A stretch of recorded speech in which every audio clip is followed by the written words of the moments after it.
As more of you raise yourselves to meet the challenge, so we can awaken more of these energies. Now, energy is consciousness, and the energies themselves contain the knowledge and the information which is beginning to surface again in your consciousness. So many of you will remember the Atlantean times. You will remember that you communicated with, say, dolphins and whales. You understood these other sentient creatures. This is the lion and the lamb period I was talking about earlier. You could levitate. You could manifest things. You could cause spontaneous combustion by not miraculous means at all. Once you know what you're doing, these things follow. It's a matter of order. Now, I'm looking at a time on your planet when these energies, this knowledge, is reawakened and reintegrated into your consciousness. I'm not looking at a time when this knowledge will be for the few, but when your whole planet will be awakened to this understanding, which you have simply forgotten. It's not a matter of new information, it's a matter of remembering who you are and where you come from. So you're being asked to change. You are being asked to change in a total way. It is not a matter of small changes, a little thing here, a little thing there. You really are being asked to turn yourselves inside out. There is a massive shadow which must be cleared, and it is up to you, light workers as it referred to, such as yourselves, to focus yourselves on that challenge. Those of you who are in the forefront of this, you are rather like a snowplow. You are the thin end of the wedge. You really have, how shall I put this, to a certain extent I suppose you have the shitty end of the job. You have got to do an awful lot, but nevertheless you are capable of doing an awful lot. That is why you have chosen to come. That is why you are here, what you are here for, to really, decoded by the psychic, to really shovel some shit and therefore make some space behind you to make it easier for the others. Now, as in your human body, there are energy lines around your planet, through your planet, which correspond, I suppose, very much to the acupuncture lines and meridians in your body. Where two lines cross, you create a vortex, a tiny vortex if it's two. The more lines that intersect, the bigger the vortex. Therefore, where you have a chakra, you have a large vortex of intersecting energy. It is the same with your planet. Where most lines cross, there is the biggest vortex. Now, you could say that the plexus in and around the islands you call the British Isles is the hub of the wheel of plexuses and energies which surround your planet. It has acted in other times like a fail-safe device. In order to activate these chakric points upon your planet, the energies must pass through the central point. They must pass through the heart of the pattern. And that latter piece is one of the major, perhaps the major reasons why the Illuminati have focused so massively on the United Kingdom, Britain, the British Isles, these tiny little islands which have more standing stone circles and ancient earthworks per square mile than anywhere else in the world, particularly along the western side of the country and across the Irish Sea into Ireland, because the ancients knew where these vortex points were, and they built their stone circles and stuff on that. Another thing that seems to be happening, which I'm picking up as the months pass, is that stuff that's not reported in the mainstream media, obviously, and mainstream science, is that there are changes going on in the sun which are very different.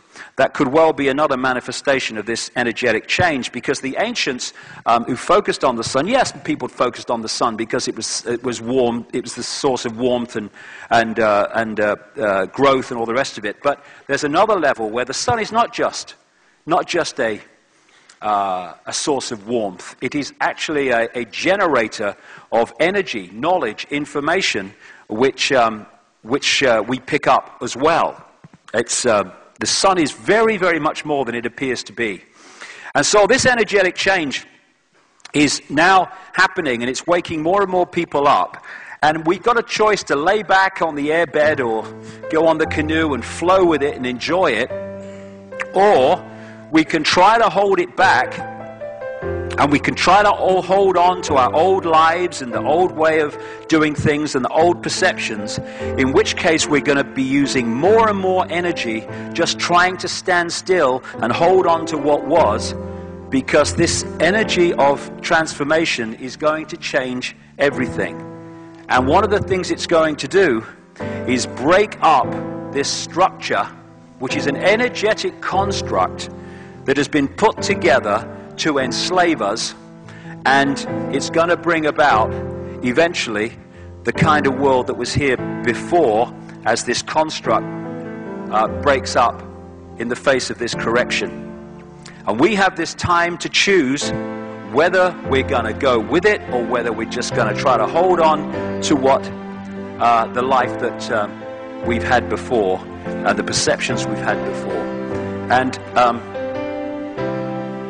the choice, that fork in the road, like I said earlier, is to go with the head and the mind and let that dominate our perception and decision making, or to go with the heart and let our feelings and intuitive knowing lead us in the directions that we need to go.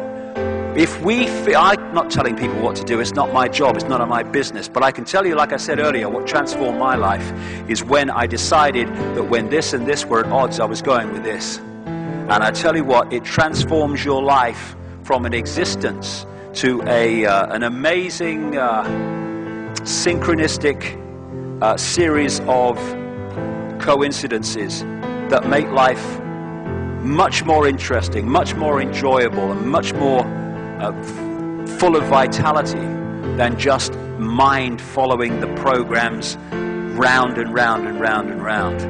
And like I just said earlier, you know, the breakdown of the old structure, which I'm increasingly convinced is what's happening.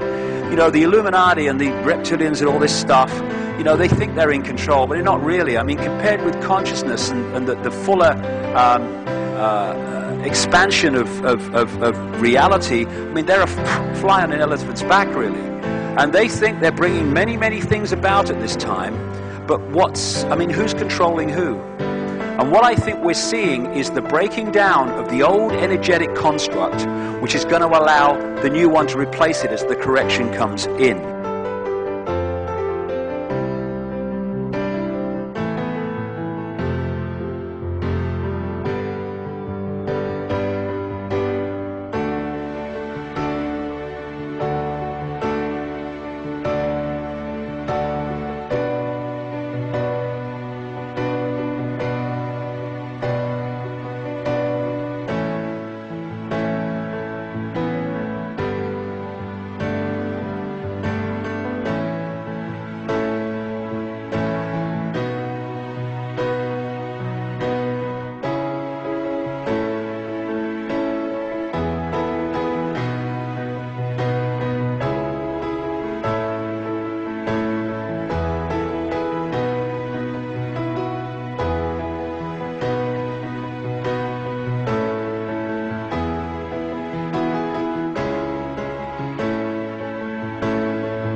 The sun is very, very much more than it appears to be.